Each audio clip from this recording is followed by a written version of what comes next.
In today's video, I'm going to teach you how to highlight blank cells in Microsoft Excel.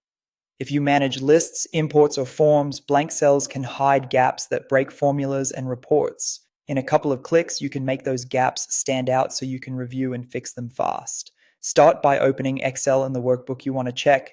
Make sure the sheet with your data is active and that you can see the area you care about.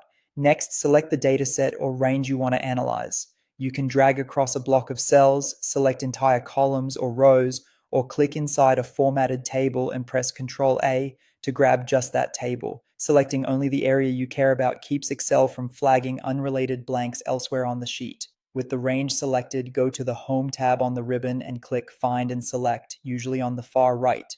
From that menu, choose Go to Special. If you like keyboard shortcuts, pressing F5 or Ctrl G opens the Go To window, where the special button takes you to the same place. In the Go To Special dialog, choose Blanks and click OK. Excel instantly filters your selection down to only the empty cells inside your chosen range. You'll know it worked because you'll see multiple active cells, each outlined, ready for formatting.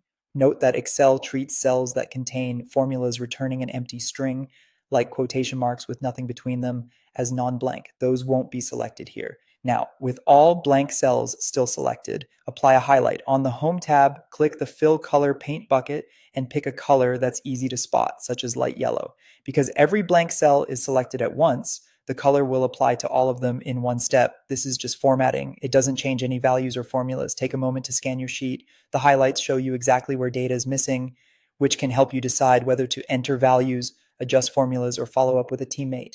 If you change your mind about the color, you can choose No Fill from the same menu to remove it. That's all there is to it. Select your range, use Go to Special to target blanks, and apply a fill color to make them stand out.